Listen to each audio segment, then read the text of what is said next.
That's what it sounded like last week in Woodhall Spa, England, a small town 3 hours north of London.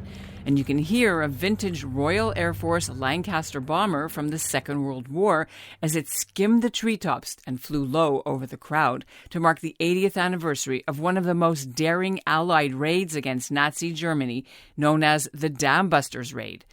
And in the crowd watching the plane was Toronto insurance broker Hartley Garshowitz. Garshowitz had come because his uncle Albert Garshowitz flew in one of those Lancasters from this very area of England 80 years ago this past week.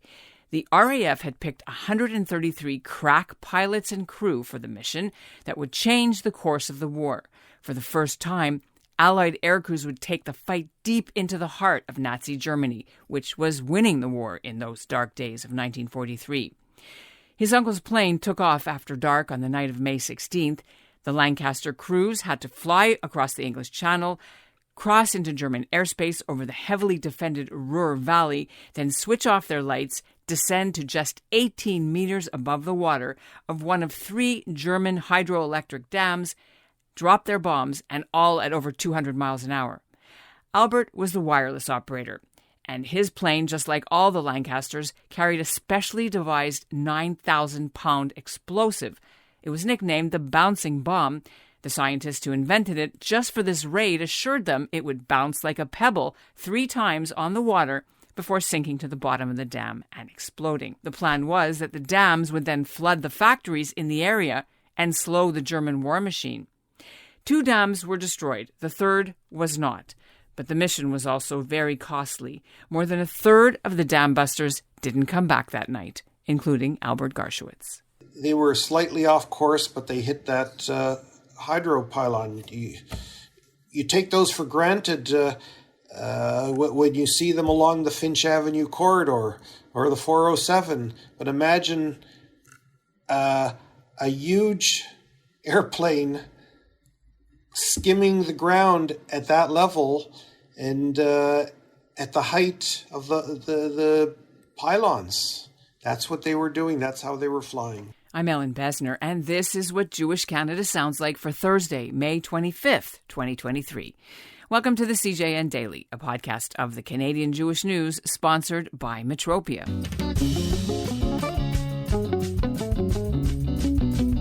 The Dambusters Raid was so daring that when the pilots and crew returned to England, they became instant heroes. Hollywood even made a movie about the raid called The Dambusters. It came out in 1955. Here's a bit of what that sounded like. Do you mean that a bomb can bounce along the water like a ping-pong ball? You're going to attack the great dams of Western Germany. Stand by, everyone. We're going in. But the film was little consolation for the Garshowitz family. Albert had been one of a dozen kids. He was the third youngest, a former football player in high school. He'd signed up in 1940, and he'd flown lots of missions over Italy and France before becoming a dambuster. After the war, when Hartley Garshowitz was born, his parents gave him the middle name Albert. And for years since, he's taken it as his sacred duty to visit the places where his uncle served in England and in Germany, and especially his uncle's grave there. Hartley's just wrapped up his whirlwind tour at the site where the Squadron used to be based, and that's where I caught up with him. Thank you, Ellen. I'm happy to be with you now. 5 hours ahead. Yeah, I was going to say 5 hours ahead of Toronto time, and you are in England for the 80th anniversary reunion and commemoration of the Dambusters Raid. Many people don't know. Ted Barris wrote a great book about the Dambusters. Many people don't know that 1/3 of the crews was Canadian. And, you know, Hollywood kind of forgot about that, as they always do with all the Great Escape. They always put it as the Americans did everything, and the Brits and Canadians had no role in the World War II. But in this Dambuster issue, tell me about the role of your late father's brother, Albert Garshowitz, and what he did. Albert enlisted in the Air Force. He, I think in 1941, as did many Canadians, many Jews enlisted. He didn't make it as a pilot. Their standards were very strict for that, but there were many other positions that were required. He ended up being a wireless operator. And as I learned this week, most people cross-trained for several positions, because if somebody was put out of commission on the flight, somebody else had to step in and do that. So he was the wireless operator and on AJB. The plane was en route. Explain what people that are not military historians what AJB is. Okay. The Lancaster bomber had a crew of 7. The pilot, the navigator, 3 gunners, front, top, and rear, the bomb aimer, and the wireless operator. They all had call signs for the Operation Chastise, the DAMS mission. The call letters were AJ and then hyphen with another letter of the alphabet. He was on the plane called AJB, B for Baker. The mission was led by Wing Commander Guy Gibson, who was awarded the Victoria Cross for bravery and gallantry as a result of that mission.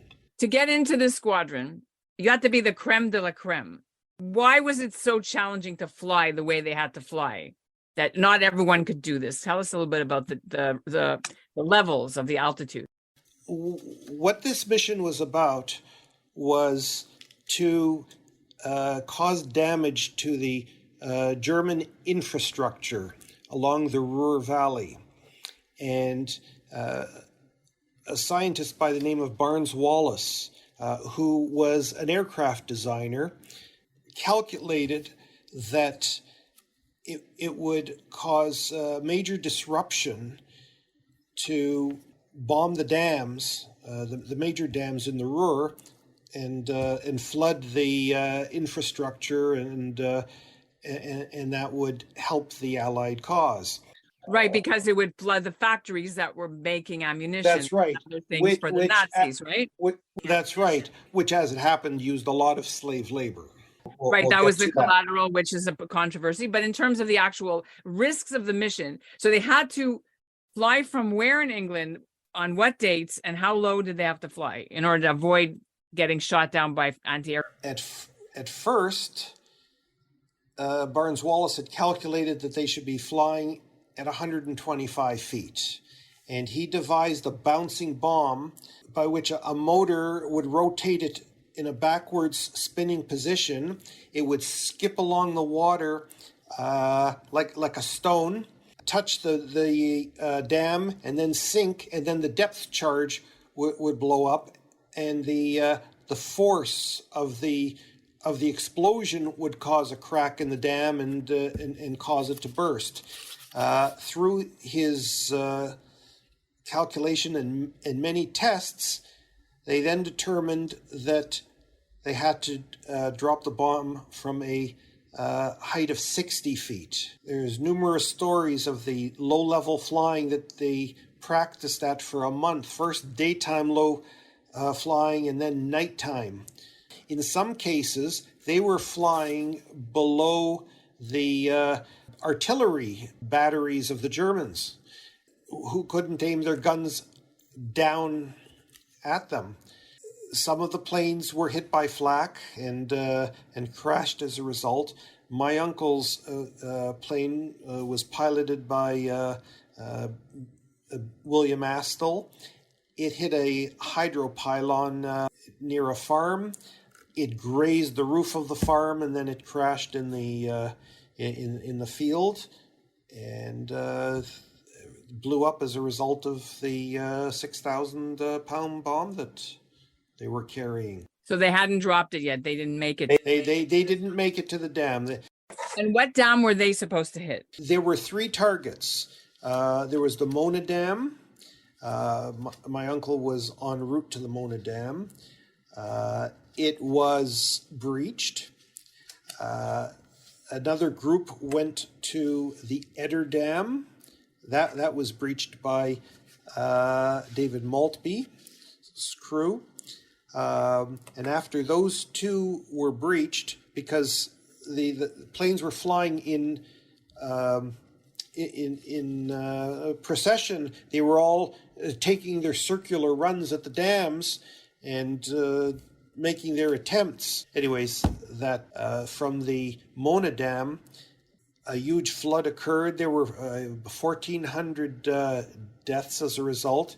Many of them were the slave laborers, a lot of Ukrainians and Poles that were made to work in the German armament factories. Now, you and your family have been dogged in the research and in the preservation of your uncle's legacy. When the war was on and they were in training for this top secret mission, did he ever write anything home to the family about what he was about to do? Do you have any letters about that? My uncle Albert was a prolific letter writer. He sent letters, postcards, telegrams, and he did not say what they were doing. He only alluded to they were working on something. I mean, nobody knew what the target was and what they were practicing for. All they knew was we have to practice low-level flying. It was just the day before when they were told what the targets were. But there's a letter to one of my aunts saying, we're standing ready to go. There's another one saying, don't tell my parents, but, casualties are heavy. And, I hope to come home and see you. Somebody remind me, because I think I wrote about this in my book. Did they write a letter or chalked a message on their bomb to Hitler? That has been attributed to my uncle. There's actually two things. He wrote on the bomb in his plane, and never has so much depended on so few people. That was a reference to what Churchill had said. And he was also known as a practical joker within his crew and his friends there. There's a picture from the crashed airplane chalked on the inside of the door, officer's entrance. And how did your family learn that he had not come home, that he had crashed? Did they ever tell them right away? What was the letter? What was the time frame? When the planes returned from the mission, the survivors went for their breakfast. I understand it was pretty quiet there in the mess hall. There were a lot of empty tables and chairs. Everybody was put on leave. Guy Gibson went to his office and spent 3 days preparing letters to go to the family members and next of kin that were registered. And he sent 3 letters to our family. I have 2 of them. And they say that your family member took part in a mission. His plane failed to return. We have no information about it, but await, through the Red Cross, any news of capture. For which we're hopeful. And I think it wasn't until July that they got confirmation that the plane had crashed and the crew had been buried locally in the German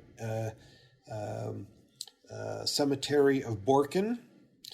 And after the war, the Allied powers created the Commonwealth graves, cemeteries, and everybody who was buried in local cemeteries were moved to the Commonwealth cemeteries. And he now is with his crew at Reichswald Forest Cemetery. I've been there twice. I've been there once. I went to visit his grave too, remember? Yes, and as you know, it's a beautiful setting. It's serene, it's quiet, and it is so well tended. And so these were crack pilots, maybe a little crazy as well. The pilots were, yes, but they all had stellar reputations. Many of them had awards and medals already, distinguished flying medals, distinguished flying crosses. What about Albert? What was his flying hours before he did this? Do you know? Was he experienced? He was approaching the end of his 30. I think a tour of duty was 30 flights, and then you'd go on leave, and he was at the end of his first term or first tour, and everybody of the pilots that were chosen, in virtually all cases, their crews insisted on continuing with their pilots even beyond their regular tours that had been fulfilled. Okay, now your family was a well-known Jewish family in Hamilton, and he came from a Jewish family, very well respected. What was it like for him as a Jew? What do you know, if anything, from your letters that you read, his letters that you read, or people talked to you, what his motivation was for signing up and for participating? I must say that he wasn't the only member of the family, of the extended family, to be in the armed forces. He was the only one of his siblings who had signed up, but a number of his cousins, Borovoys, Garshowitz / Garthson, they were in the armed forces. They were all in the Air Force, almost all of them. So a lot of relatives were in the armed forces. I've read in letters he would thank my aunts and my grandmother for the packages that they sent, including cigarettes and Wurst. Bologna, salami, right. And he was very popular with his sharing of what he received. He would be invited to visit and spend Shabbos with Jewish families in London. There was no anti-Semitism against him, or there was in the forces? Did he have any experience? I don't know. Who was named after him in the family? Me. It's my middle name, Albert. It's a legacy you've borne very well and strongly and deeply for, well, you said 20 years you've been doing this. As you just finished going through the 80th anniversary reunion, what are your feelings towards him? Do you say anything to him? Did you talk to him? Did you tell him you were there? What? He's on my mind. I've got the pictures. I've got a lot of material that I've accumulated over the years. I've got a lot of books. Many people have written the books. Everybody who was there feels that connection, feels the need to keep the memory going, and it's a big deal in the UK. I was on the train back to London today, and I was talking to a lady. She could tell I wasn't local by my accent, and I said, I'm coming back from the 80th Dambuster reunion. Oh, it's so wonderful that you come for that. We really appreciate what it represents. You know, somebody I never met before, I'll never see again, but she's of the age that it meant something to her. Will you go again, do you think, or is this it now? I think every 5 years on the anniversaries that tend to attract more attention. And I'm grateful for the opportunity to have come. I'm thankful to my wife, Fran, who allowed me to come and